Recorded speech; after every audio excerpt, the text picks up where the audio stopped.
ये आकाशवाणी है। कार्यक्रम सुर्खियों में प्रस्तुत है एयर इंडिया के विनिवेश से होने वाले लाभ पर चर्चा। इसमें भाग ले रहे हैं आर्थिक विश्लेषक पुनीत जैन और आकाशवाणी संवाददाता अमित गोयल के साथ अर्जुन जे चौधरी। टाटा सन्स समूह ने एयर इंडिया के अधिग्रहण की बोली जीत ली है। टाटा सन्स ने एयर इंडिया के लिए 18,000 करोड़ रुपए की बोली लगाई थी।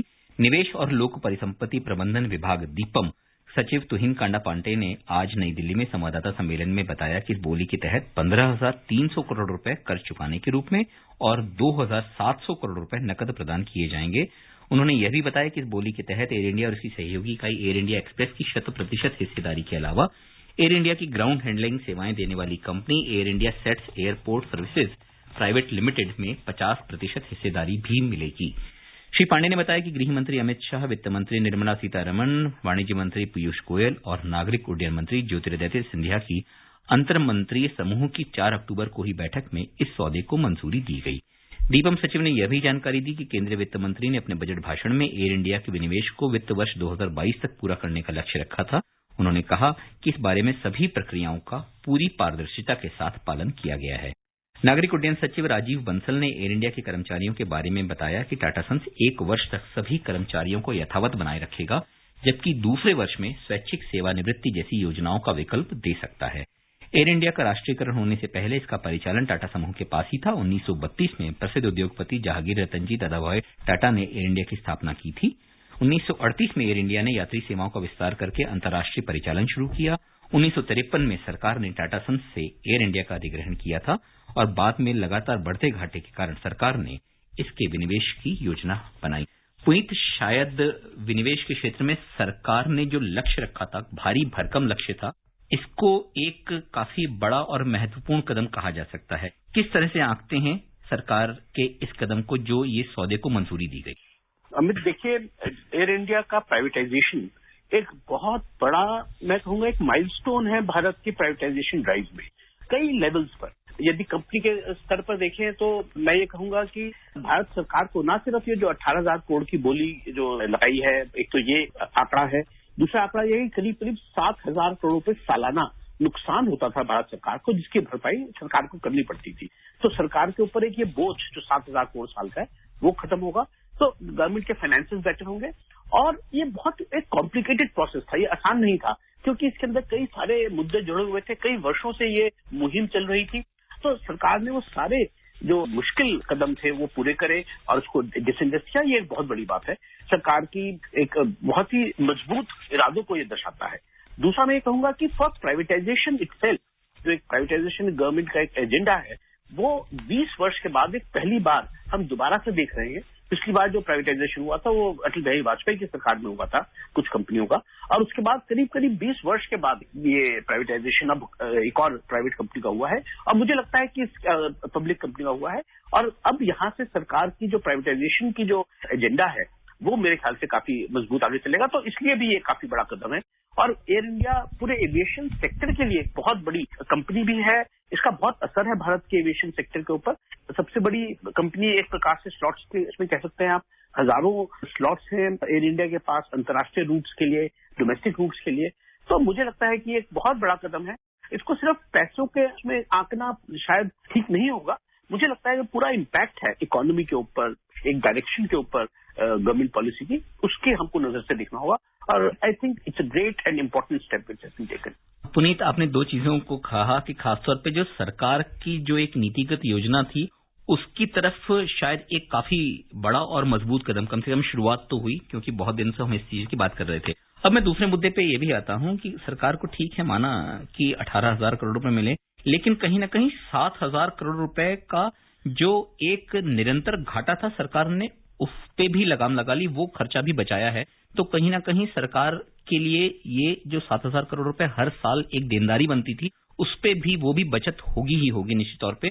और 7,000 करोड़ रुपए आज की स्थिति में बचा पाना सरकार के लिए भी शायद बहुत अच्छा और महत्वपूर्ण कदम होगा। जिस तरह से हमने ये भी माना कि इसमें सरकार ने बहुत सारी चीजों का समावेश किया है जिससे कि किसी भी तौर पर इसका विरोध या इसमें नुक्ताचीनी करने के मौके कम से कम रहें, क्योंकि 1 साल तक सारे कर्मचारियों को रिटेन रखा जाएगा, यथावत बनाए रखा जाएगा, उसके बाद ही उनके पास दूसरे विकल्प मुहैया कराए जाएंगे। क्या ये एक नजीर बन सकता है दूसरे विनिवेश करने के लिए? दूसरी कंपनियों को सरकार विनिवेश करना चाहती है? बिल्कुल अमित, देखिए ये बात ध्यान में रखें कि एयर इंडिया को डिसइन्वेस्ट करने में करीब करीब 6 से 7 वर्ष सरकार को लगे हैं, क्योंकि जैसे आपने कहा कि इसमें समावेश किया है बहुत सारी चीजों का, और वो सब एक ट्रेंड सेटर होंगे दूसरी प्राइवेटाइजेशन के लिए, चाहे वो एम्प्लॉयज की बात करें, चाहे वो कंपटीशन की बात करें, डेट रिस्ट्रक्चरिंग की बात करें। इसमें कई सारे डिफिकल्ट डिसीजन थे। ये बहुत आसान नहीं था डिसइन्वेस्टमेंट करना, और कई मुश्किल इसमें फैसले करने पड़े रहे होंगे सरकार को। तो मुझे लगता है कि अब जो आने वाला टाइम में, मान लीजिए बीपीसीएल की डिसइन्वेस्टमेंट की बात करते हैं, या कंटेनर कॉर्पोरेशन, जो बड़ी बड़ी सरकारी कंपनियां हैं और प्रॉफिटेबल कंपनियां हैं। अभी तक हमने जो विनिवेश किया, डिसइन्वेस्टमेंट करी है, वो लॉस मेकिंग कंपनीज की करी है, लेकिन आने वाले समय में गवर्नमेंट को प्रॉफिट मेकिंग कंपनीज की जब डिसइन्वेस्टमेंट करने जाएंगे तो वो एक चैलेंज होगा। लेकिन उसके लिए भी मैं कहूंगा एक रनवे तैयार किया है सरकार ने, और जो पैटर्न है, जो सरकार की थिंकिंग है, वो उससे दर्शाते हैं। अब मुझे इसीलिए लगता है कि आने वाले टाइम में हम डिसइन्वेस्टमेंट में अब काफी गति देखेंगे। Puneet, what is going to be the business model and competitive strategy of the Tata Sons who are already invested in Vistara? How are they going to reorganize Air India and Vistara for the benefit of the consumer? So this is still, of course, not clear. In fact, Tata Group will land up with 4 airlines. They already have investment in AirAsia India. They already have investment in Vistara. Now they will have Air India and Air India Express. So 4 airlines, and it is very difficult to run 4 airlines separately. So they will come out with a blueprint to manage this. It's going to be a big challenge. And I think only a group like Tata's, who have enormous management capabilities, they have a lot of credibility. People trust them. Employees trust them. In fact, for the first time in a disinvestment, I hear no voice of dissent, either from employees or from any other quarter. And everybody seems to be happy that Tatas have taken over this airline. So I think they will be able to achieve this difficult task of bringing all these platforms together and to give India an airline of international repute. There's also an SPV, a special purpose vehicle, to which the liabilities are being transferred. How will that debt be amortized? It's a combination of a partnership of Tata Sons and the Government of India? So a lot of assets, in fact, the so-called non-core assets of Air India. So there was a lot of land and other assets of Air India which are not part of the operational requirement of Air India, and those assets have been transferred to this company, and eventually they will be liquidated over a period of time, and assets will be, and the liabilities will be paid off. And whatever is then the residual liability will be assumed by the government to some extent. So it is, in a way, they are cutting the losses. They're trying to reduce it gradually. It could not have been done in one go. It's a very complicated multi-state, multinational operation. It could not have been done at one go. So I think it's a good model. They've taken out all the non-core assets and put them along with sustainable liabilities in one part, and all the operational liabilities and the operational part has been put in Air India, which has been disinvested. Puneet, you have the Air India SATS Airport Services Private Limited, a 50% stake in this ground handling company. How do you see that leveraging the entire reorganization of the passenger traffic by Tata Sons when it takes over Air India? It's taken over Air India. Will they also enter into cargo freight?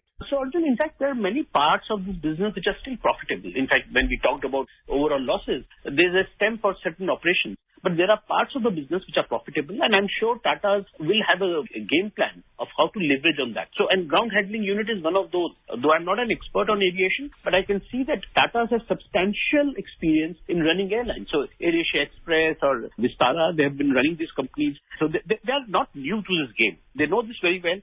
They ran this airline 70 years back. They are running other airlines, and they have very strong partners. We must remember, in Vistara, we have Singapore Airlines. So they have substantial experience and substantial management experience also. So I'm quite confident that Tata's will be able to bring it to its own glory in a sense. Puneet, कार्यक्रम में शामिल होने और चर्चा के लिए बहुत बहुत धन्यवाद। धन्यवाद अमित। अभी आप सुन रहे थे एयर इंडिया के विनिवेश से होने वाले लाभ पर चर्चा। इसमें भाग ले रहे थे आर्थिक विश्लेषक पुनीत जैन और आकाशवाणी संवाददाता अमित गोयल के साथ अर्जुन जे चौधरी। ये कार्यक्रम आकाशवाणी के समाचार सेवा प्रभाग द्वारा प्रस्तुत किया गया। इसे आप हमारे mobile app news on AIR और YouTube channel news on AIR official पर भी सुन सकते हैं। ये कार्यक्रम फिर से सुनने के लिए लॉग ऑन करें हमारी वेबसाइट newsonair.nic.in।